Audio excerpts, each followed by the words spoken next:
Hello everyone. Today we study 01 knapsack problem using backtracking. We already study 01 knapsack problem using branch and bound. Now we solve this problem using backtracking. What is the knapsack problem? For given n items, we have n positive weights, n positive profit and a positive number m. That is the knapsack capacity. This problem calls for choosing a subset of weights such that Pi multiplied by Xi is maximized. In knapsack problem, we select a subset of item for which we earn maximum profit. Okay? यानी given value को maximise करना है। पर back tracking में हमने अभी तक जैसे 8 क्वीन प्रॉब्लम देखी थी, 8 क्वीन प्रॉब्लम में हमने बहुत सारे सॉल्यूशंस जनरेट करे थे। ठीक है, तो सॉल्यूशन स्पेस यहाँ पर बड़ा था। As it is 01 knapsack problem में भी सॉल्यूशन स्पेस बड़ा रहेगा। हमें सारे कॉम्बिनेशन या सारे पॉसिबल कॉम्बिनेशन को ट्राई करना पड़ेगा। ठीक है, For 01 knapsack problem, the solution space consists of 2 power n. n क्या है? Number of items. Distinct weight to assign 0 or 1 value.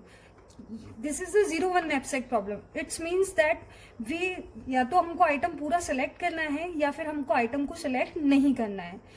तो ये जो प्रॉब्लम है ये एक्सपोनेंशियल प्रॉब्लम, मतलब इसकी जो टाइम कॉम्प्लेक्सिटी है वो एक्सपोनेंशियल के फॉर्म में निकलती है। ठीक है, तो ये टाइम कंज्यूमिंग है, तो इसके लिए हमें गुड बाउंडिंग फंक्शन का यूज करना पड़ेगा ताकि हमारा सर्च स्पेस कम हो और हमें फिजिबल सॉल्यूशन मिल जाए। और इसके लिए एक अपर बाउंड को भी यूज करना पड़ेगा ताकि हम उन नोट्स को एक्सपांड ना करें जो प्रॉमिसिंग नोट्स ना हो। प्रॉमिसिंग नोट्स कौन से होते थे? जिनके थ्रू हमें सॉल्यूशन मिल सकता था, यानी they lead to solutions. So 01 knapsack problem is an optimization problem. We cannot know if a node contain an optimal solution until the search is over. यानी यहाँ पर हमें सारे कॉम्बिनेशन ट्राई करने पड़ेंगे। जब पूरा ट्री बन जाएगा तब हम तब हमें ऑप्टिमल सॉल्यूशन मिलेगा। We will always expand a promising node to look at its children. We cannot expand a non-promising node. हम उन नोड को एक्सपांड नहीं करेंगे जो नॉन प्रोमिसिंग होंगे, यानी जिसके थ्रू हमें फिजिबल सॉल्यूशन या ऑप्टिमल सॉल्यूशन नहीं मिलेगा।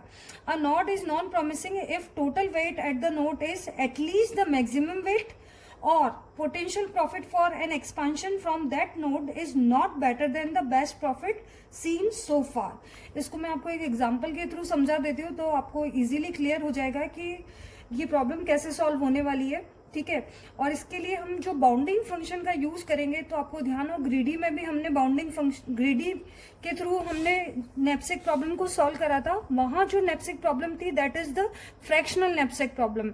उस समय हम नैप्सैक में अगर आइटम पूरा इंक्लूड नहीं हो रहा होता था तो हम उसके पार्ट्स या उसके पीसेस करके भी इंक्लूड कर लेते थे।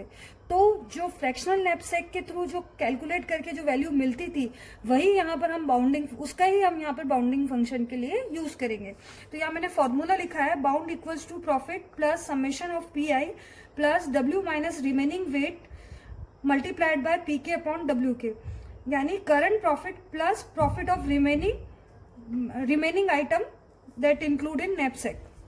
Okay, now अब इस प्रॉब्लम को सॉल्व करते हैं। हमें यहाँ पर 4 आइटम गिवन है, x1, x2, x3, x4। ये उसकी करस्पॉन्डिंग प्रॉफिट है, ये उसकी करस्पॉन्डिंग वेट है। ठीक है, और जो नैप्सैक की कैपेसिटी गिवन है हमें, तो नैप्सैक की कैपेसिटी गिवन है यहाँ पर 16। ठीक है, यानी आप नैप्सैक में 16 से ज्यादा वेट इंक्लूड नहीं कर सकते। अब हमको उन आइटम्स को चूज करना है जिनके करस्पॉन्डिंग वेट सबसे ज्यादा होगा। तो यहाँ पर भी हमने प्रॉफिट पर वेट के अकॉर्डिंग आइटम्स को अरेंज करके रखा हुआ है। तो यहाँ पर पहली चीज ये हो गई कि आपको प्रॉफिट पर वेट के अकॉर्डिंग आइटम को डिसेंडिंग ऑर्डर में अरेंज करना है, यानी जिनके करस्पॉन्डिंग प्रॉफिट पर वेट सबसे ज्यादा होगा वो सबसे आगे आएंगे और जिनके करस्पॉन्डिंग प्रॉफिट पर वेट कम होगा वो सबसे लास्ट में होगा, जैसे हमने फ्रैक्शनल नैप्सैक में करा था। एज इट इज यहाँ पर भी करेंगे। यहाँ पर हमने 2 वेरिएबल का यूज करा है, करंट प्रॉफिट और करंट वेट। जैसे जैसे नोड जनरेट करते जाएंगे हर एक नोड पर हम करंट प्रॉफिट और करंट वेट की वैल्यू कैलकुलेट करेंगे। इसके अलावा हमने एक वेरिएबल और लिया है, मैक्स प्रॉफिट, जिसको हम शुरुआत में किससे इनिशियलाइज कर रहे हैं, क्या उसमें क्या असाइन कर रहे हैं, 0 असाइन कर रहे हैं, ठीक है। इसके अलावा एक बाउंड वेरिएबल और लिया है जिसका हम यूज कि उस नोड को आगे हम एक्सपांड करें या ना करें उसके लिए यूज करने वाले हैं, ठीक है। तो अब बनाना शुरू करते हैं ट्री। तो रूट नोड यहाँ मैंने ऑलरेडी बना के रखा है। रूट नोड में हमने फिलहाल क्या करा है कि अभी जो मैंने कोई भी आइटम मैंने बैग में इंक्लूड नहीं करा है, इसलिए करंट वेट कितना है, 0 है, और करंट प्रॉफिट कितना है वो भी 0 है। पर यहाँ पर मैंने बाउंड कैलकुलेट करके रखा है। बाउंड कैसे कैलकुलेट करते हैं कि बैग में कितने आइटम आ सकते हैं। सबसे पहला फर्स्ट आइटम इंक्लूड कर लिया तो कितना वेट है, 2। सेकेंड आइटम भी इंक्लूड कर लिया तो कितना हो गया, 5, यानी टोटल कितना हो गया, 7। और इन दोनों के करस्पॉन्डिंग प्रॉफिट भी मैंने यहाँ ऐड कर लिया है। अब 7 वेट हो चुका है, ठीक है।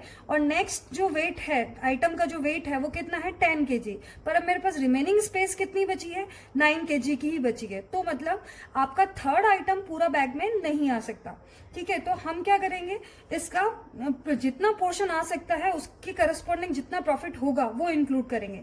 तो यहाँ फर्स्ट और सेकेंड आइटम के करस्पॉन्डिंग प्रॉफिट ऐड करा है, प्लस 16 मेरा नैपसैक की कैपेसिटी थी, उसमें से जो मैंने ऑलरेडी फिल कर चुके हैं उसका वेट माइनस कर दिया है, अपॉन 10, यानी थर्ड आइटम का वेट है, और फिर मल्टीप्लाइड बाय क्या करा है, 50। ये मेरा किसका प्रॉफिट है, थर्ड आइटम का प्रॉफिट है। तो इस करस्पॉन्डिंग मेरा बाउंड कितना निकल गया है, 115 निकल गया। मतलब पर्टिकुलर इस नोट पर अगर फ्रैक्शनल नैपसैक का यूज करते तो मेरा जो बाउंडिंग फंक्शन है, या मतलब मुझे मैक्सिमम प्रॉफिट कितना हो सकता था, 115 हो सकता था। तो अब नेक्स्ट नोट बनाना एक्सपांड करते हैं इसका। तो जब नेक्स्ट नोट बनाएंगे, शुरू करते हैं बनाना। यहाँ पर मैं फर्स्ट नोट बना देती हूँ वापस से। यहाँ पर करंट वेट 0 है, करंट प्रॉफिट भी 0 है, पर बाउंड की वैल्यू, बाउंड यहाँ पर मैं B से रिप्रेजेंट कर देती हूँ और इसको मैं लिख देती हूँ 115। अब और यहाँ पर इसको फर्स्ट नोट भी डिनोट कर देते हैं, ठीक है। फर्स्ट नोट भी डिनोट कर देते हैं। यहाँ पर एक एम भी लिख देते हैं ताकि हमें पता रहे कि नैपसैक की कैपेसिटी कितनी है, 15। इसके अलावा मैक्स प्रॉफिट जो वेरिएबल लिया है उसको भी 0 असाइन कर देते हैं, ठीक है। अभी फर्स्ट नोट है, कोई भी आइटम इंक्लूड नहीं करा है। अब सबसे पहला आइटम हमने बैग में इंक्लूड कर दिया है, तो नया नोट जो जनरेट हुआ, यानी अब करंट वेट कितना हो जाएगा, इसको यहाँ बना के रख देते हैं। क्योंकि फर्स्ट आइटम को बैग में डाल चुके हैं तो करंट वेट यानी 0 + 2, क्योंकि पहले कितना था, 0, और अब कितना आ चुका है, 2, यानी पुराने वाले में हमें नया जोड़ना है। तो कितना हो गया, 0 + 2, और इसके करस्पॉन्डिंग प्रॉफिट, क्योंकि पहले वाली वैल्यू कितनी थी, 0, तो इसके करस्पॉन्डिंग प्रॉफिट कितना है, 40, ठीक है। और बाउंड, लेफ्ट चाइल्ड का बाउंड हमेशा वही रहता है जो उसके पेरेंट का रहता है। आप कैलकुलेट करके देख लेना, यही निकलेगा। क्योंकि अब मेरा प्रॉफिट या करंट प्रॉफिट कितना है, 40 है, तो इस पर्टिकुलर पोजीशन पे मुझे मैक्स प्रॉफिट को चेंज करना पड़ेगा। मैक्स प्रॉफिट को असाइन कर देते हैं हम, कितना, 40 से असाइन कर देते हैं। तो ये मेरा सेकंड नोड जनरेट हो चुका है, ये नोड नंबर है, ठीक है। अब थर्ड नोड जनरेट करते हैं। थर्ड नोड में बोल रहे हैं कि अब हमने कौन से आइटम को इंक्लूड करा है, आइटम नंबर 2 को इंक्लूड करा है, ठीक है। जब आइटम नंबर 2 को इंक्लूड करा है, या नंबरिंग भी दे दी कि थर्ड नंबर का नोड है, तो अब मेरा करंट वेट कितना हो गया, 2 kg ऑलरेडी बैग में है, और जो सेकेंड आइटम है जिसका वेट कितना है, 5, तो टोटल वेट कितना हो गया, 7 kg। और करंट टोटल प्रॉफिट कितना हो गया, करंट प्रॉफिट कितना हो गया, 40 ऑलरेडी प्रॉफिट था, और अब सेकेंड आइटम इंक्लूड करने के बाद प्रॉफिट कितना हो गया, 70। बाउंड आप कैलकुलेट करेंगे तो लेफ्ट चाइल्ड का वही आने वाला है, ठीक है। अब जो नेक्स्ट हमारा रहेगी मैक्स प्रॉफिट, क्योंकि अब मेरा करंट प्रॉफिट चेंज हो गया। जब जब मेरा करंट प्रॉफिट चेंज होगा तो मुझे मैक्स प्रॉफिट को चेंज करना है। तो अब मेरा मैक्स प्रॉफिट कितना हो गया, 70 हो गया। दिस पॉइंट मेरा max profit is 70। Now we generate node number 4।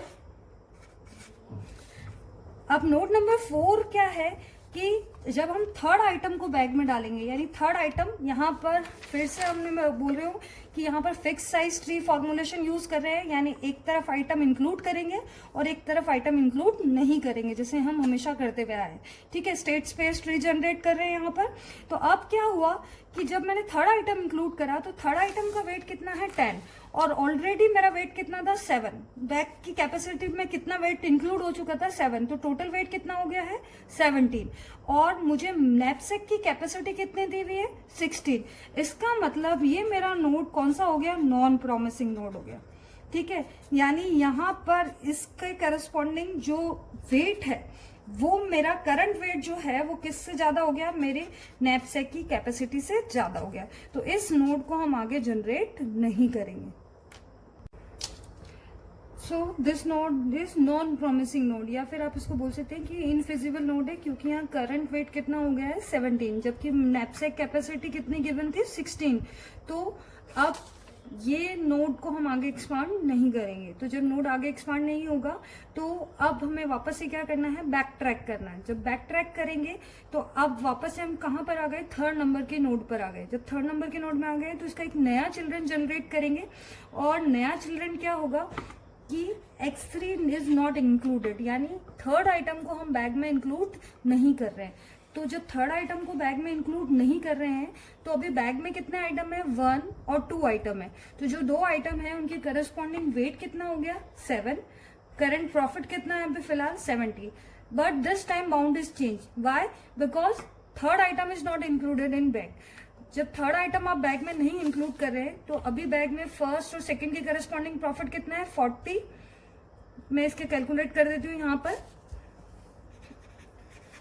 इसको नोट नंबर दे देते हैं 5। नोट नंबर 5 के लिए बाउंड कैलकुलेट कर रहे हैं कि आपके पास कितना हो गया 40 प्लस 30, यानी ये हो गया 70। थर्ड आइटम आप बैग में इंक्लूड नहीं कर रहे हैं, तो क्या ये फोर्थ आइटम पूरा बैग में आ सकता है क्या? फोर्थ आइटम पूरा का कितना के वेट का है, ये 5 kg का, और आपके पास रिमेनिंग स्पेस कितनी बची है 9 kg का। This means this item whole included in bag. तो टोटल वेट कितना, टोटल बाउंड कितना हो गया इस पर्टिकुलर पॉइंट पर 80। तो 80 बाउंड हो गया है, और हमारा मैक्स प्रॉफिट कितना था 70। जब जो नया न्यू जनरेटेड नोड है उसका बाउंड अगर मैक्स प्रॉफिट से ज्यादा हो, ठीक है, एक और बाउंडिंग फंक्शन का यूज कर रहे हैं कि अगर बाउंड की वैल्यू मैक्स प्रॉफिट से ग्रेटर देन है या ग्रेटर देन इक्वल्स टू है तो हम उसका राइट चाइल्ड जनरेट करेंगे। यानी अगर इस पर्टिकुलर नोड का राइट चाइल्ड तभी जनरेट होगा जब जो नया नोड जनरेट होने वाला है उसकी बाउंड की वैल्यू मैक्स प्रॉफिट से ज्यादा हो। ठीक है, तो यहाँ बाउंड कितना आ रहा है 80 और इस समय मैक्स प्रॉफिट कितना है 70, तो इसका मतलब ये नोड आगे जनरेट होगा। तो अब और ट्री को आगे एक्सपांड करते हैं। जब और ट्री को आगे एक्सपांड करेंगे तो यहाँ पर इसके 2 चाइल्ड बनने वाले हैं, पर पहला जो फर्स्ट चाइल्ड बनेगा लेफ्ट चाइल्ड, उसमें हम बोल रहे हैं कि फोर्थ आइटम को हमने इंक्लूड करा है। जब फोर्थ आइटम को इंक्लूड करा है तो यहाँ पर करंट वेट कितना हो गया 2 + 5 7 + 5 7 + 5 कितना हो गया 12।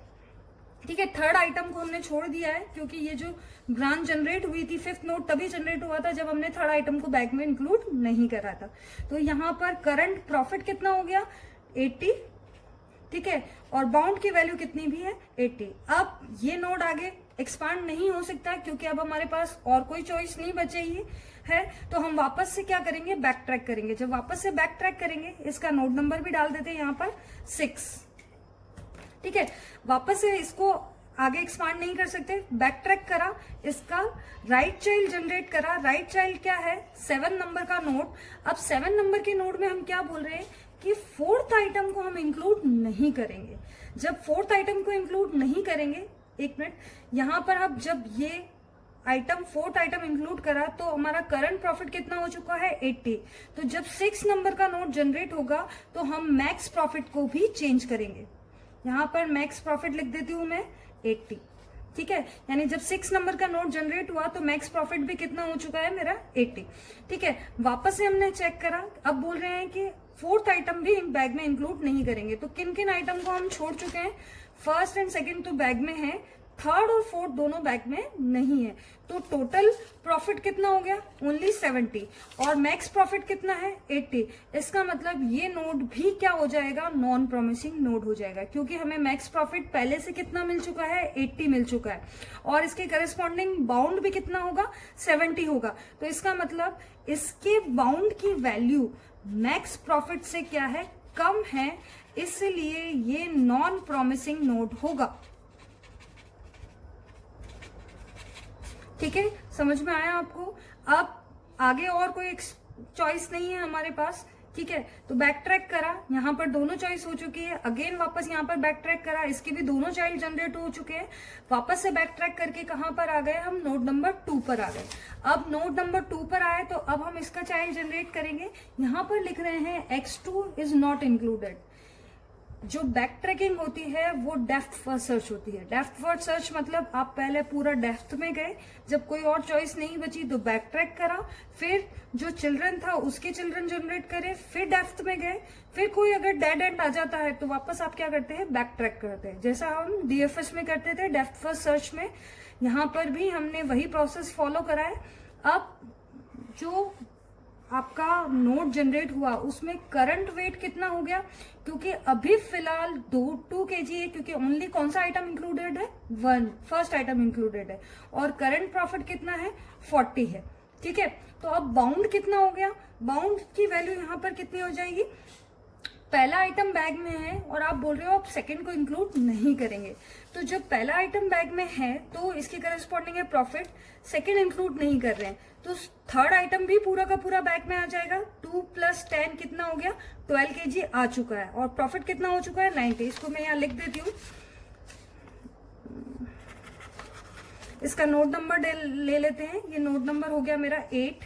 फॉर नोड नंबर 8 बाउंड की वैल्यू कैलकुलेट कर रहे हैं। फर्स्ट आइटम बैग में है यानी 40, सेकेंड आइटम यूज नहीं करना है तो थर्ड आइटम यानी 50। अब कितना वेट हो गया, 2 + 10 हो गया है मेरा 12। रिमेनिंग कितना बचा है, यहाँ पर लिख देते हैं प्लस 16 - 12। क्या फोर्थ आइटम पूरा बैग में आ सकता है, नहीं, 5 kg की जगह ही बची और है कितनी स्पेस, 4 kg की स्पेस है। 5 kg का है आइटम और मेरे पास स्पेस 4 kg की बची, और यहाँ पर कितना प्रॉफिट मल्टीप्लाई करते हैं इसका 10, तो ये वैल्यू कितनी हो गई 98। 90 यहाँ बचा 4, ये 2 टाइम कट गया तो ये टोटल कितना हो गया 98। तो इसका जो बाउंड आ गया है वो 98 आ गया है। ठीक है, और मैक्स प्रॉफिट कितना हो चुका था हमारा, लास्ट में 80 हो चुका था। जब मैक्स प्रॉफिट से बाउंड बड़ा हो तो हम क्या करते हैं, चिल्ड्रन जनरेट करना शुरू करते हैं। तो इसका चिल्ड्रन जनरेट होंगे, तो पहला चिल्ड्रन जनरेट हो रहा है इसका, और यहाँ जब पहला चिल्ड्रन जनरेट होगा तो उसमें हम लिख रहे हैं कि हम थर्ड आइटम को इंक्लूड कर रहे हैं। जब थर्ड आइटम को इंक्लूड कर रहे हैं यहाँ पर, तो अब करंट वेट कितना हो गया मेरा, 2 + 10 12 kg। ठीक है, करंट प्रॉफिट कितना हो गया 90। ठीक है, बाउंड मैंने कैलकुलेट कर लिया 98, और अब मैं मैक्स प्रॉफिट को भी चेंज कर दूंगी तो वो कितना हो जाएगा 90। अब मेरा मैक्स प्रॉफिट चेंज हो चुका है, और अब इसको नोड नंबर 9 डाल देते हैं, नोड नंबर 9। ठीक है, अब नोड नंबर 9 के भी चिल्ड्रन जनरेट होंगे। जब नोड नंबर 9 के चिल्ड्रन जनरेट होंगे तो इसका जब लेफ्ट चाइल्ड जनरेट होगा तो उसमें क्या बोल रहे हैं, हम फोर्थ आइटम को इंक्लूड कर रहे हैं, पर क्या हम फोर्थ आइटम को इंक्लूड कर पाएंगे, फोर्थ आइटम को इंक्लूड नहीं कर पाएंगे, क्योंकि ये 01 नैपसैक प्रॉब्लम है। इसमें बाउंड कैलकुलेट करते हुए जरूर हमने फ्रैक्शनल नैपसैक का यूज करा है, पर है ये 01 नैपसैक प्रॉब्लम। 01 नैपसैक प्रॉब्लम मतलब या तो आइटम पूरा इंक्लूड होगा या फिर आइटम आप इंक्लूड नहीं करेंगे, उसके पीसेस आप इंक्लूड नहीं कर सकते। ठीक है, होल आइटम इंक्लूड होगा, नहीं तो होल आइटम भी कंसीडर नहीं होगा। तो अब इसका जो चिल्ड्रन जनरेट हुआ 9 नंबर के नोड, ये मैंने यहाँ कैलकुलेट करके रखा है, क्या मैं आपको और कैलकुलेट करके बता देती हूँ। ठीक है, डायरेक्टली मैं 9 नंबर से बना रही हूँ क्योंकि ट्री बहुत बड़ा है।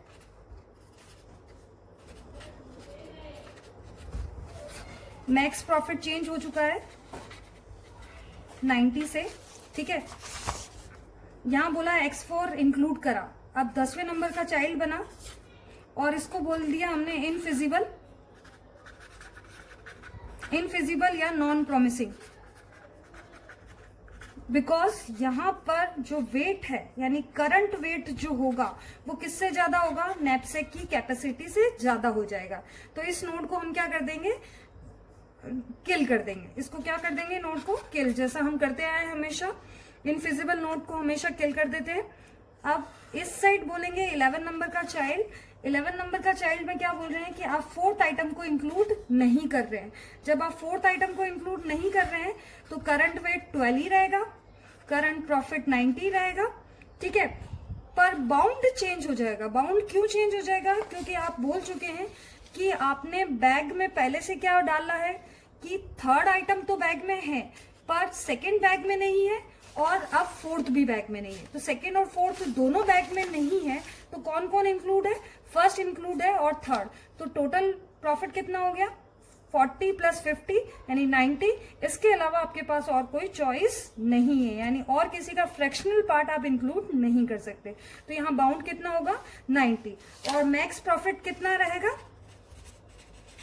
वो 90 ही रहेगा। ठीक है, इसके बाद क्या इसके और चिल्ड्रन जनरेट होंगे? नहीं। अब इसके आगे इसको आगे एक्सपांड नहीं करेंगे। क्यों नहीं करेंगे इसको आगे एक्सपांड? क्योंकि अब हमारे पास और कोई चॉइस नहीं बची, क्योंकि हमें 4 आइटम गिवन थे। फर्स्ट और थर्ड हमने इंक्लूड कर लिया, सेकेंड और फोर्थ को हम ऑलरेडी छोड़ चुके हैं। ठीक है, तो अब वापस से बैक ट्रैक करेंगे। बैक ट्रैक करते हुए मैंने इसका एक और बना के रखा है ऑलरेडी ट्री, मैं बता देती हूँ आपको। ये 11 नंबर से बैक ट्रैक करके कहाँ आए? 9 से बैक ट्रैक करके कहाँ पर आए? 8। अब 8 पे हमने बोला कि हमने थर्ड आइटम को इंक्लूड नहीं करा। इसके लेफ्ट साइड में बोला था थर्ड आइटम को इंक्लूड करा, तो 9, 10 और 11 3 चिल्ड्रन जनरेट हुए थे। पर अब बोल रहे हैं कि हमने थर्ड आइटम को इंक्लूड नहीं करा। तो जब थर्ड आइटम को इंक्लूड नहीं करेंगे तो सिर्फ बैग में कौन है? First item. ठीक है, तो जब बैग में फर्स्ट आइटम है तो उसकी करस्पॉन्डिंग प्रॉफिट कितना है? 40। और वेट कितना है? 2 kg। और इसकी बाउंड की वैल्यू कितनी है? क्योंकि बाउंड कितना है कि फर्स्ट आइटम बैग में है और ये दोनों बैग में नहीं है, तो इसका मतलब ये 40 और चौथे वाले का प्रॉफिट कितना है? 10। यानी कितना टोटल प्रॉफिट हुआ? 50। यानी इसका बाउंड कितना है? ये रहा बाउंड। तो बाउंड कितना है? 50 है। और ये वैल्यू, बाउंड की वैल्यू मैक्स प्रॉफिट से क्या है? कम है। मैक्स प्रॉफिट कितना चेंज हुआ था हमारा last time? Last time max profit जो चेंज हुआ था वो था 90। तो ये वैल्यू कम है, तो इस नोड को भी हम क्या कर देंगे? किल कर देंगे। यानी 12 नंबर का नोड भी मेरा किल हो चुका है। ठीक है, तो अब मेरे लाइव नोड्स कोई बचे हैं क्या? वापस से देखते हैं। इधर तो सारे नोड्स किल हो चुके हैं, तो हम वापस से बैक ट्रैक करेंगे। बैक ट्रैक करते हुए 12 से वापस 8 पर आए, 8 से बैक ट्रैक करते हुए 2 पर आए, क्योंकि यहाँ पर अब कोई चॉइस नहीं है। 2 से वापस बैक ट्रैक करके कहां पर आ जाएंगे? नोड नंबर या रूट पर आ जाएंगे। तो अब नया इसका राइट चाइल्ड जनरेट करेंगे और राइट में क्या बोलेंगे कि अब हम फर्स्ट आइटम को इंक्लूड नहीं कर रहे, क्योंकि ये बैक ट्रैकिंग है। तो हमारी सर्च पूरी जब नहीं हो जाती, यानी सारे नोड्स एक्सपांड नहीं हो जाते, तब तक हम ऑप्टिमल सॉल्यूशन नहीं कैलकुलेट कर सकते। तो यहाँ पर जब हमारा वापस से बोला राइट चाइल्ड कि भाई अब फर्स्ट आइटम इंक्लूड नहीं कर रहे, तो करंट वेट कितना है? 0। करंट प्रॉफिट भी फिलहाल कितना है? 0। और बाउंड कितना होगा? क्योंकि अगर फर्स्ट बैग में नहीं है, ये वाला हटा दिया, तो ये कितना हो गया? सेकंड आ सकता है, थर्ड आ सकता है। तो टोटल वेट कितना हो गया? 15। और टोटल प्रॉफिट कितना हो गया? 80। और अब जगह कितनी बची? 1 kg की। इसका मैं बाउंड कैलकुलेट करके बता देती हूँ आपको कि फर्स्ट तो रहेगा ही नहीं बैग में, सेकेंड है और थर्ड आइटम बैग में डाल दिया आपने। अब आपके पास टोटल वेट कितना हो गया? 15 kg plus 16 minus 15 divide by fourth item के वेट कितना है? 5 मल्टीप्लाइड बाय 10। तो ये टोटल कितना निकल रहा है? 82। जबकि आपका पहले से मैक्स प्रॉफिट कितना था? 90। ठीक है, जब आपने क्या जनरेट करा था? ये वाला 11, 10 जब जनरेट हुआ था, 10 नोड नंबर, तभी आपका मैक्स प्रॉफिट कितना हो चुका था? 90 हो चुका था। इसका मतलब अगर इस नोड को आगे एक्सपांड करा, इसके बाउंड की वैल्यू कितनी आ रही है? 82।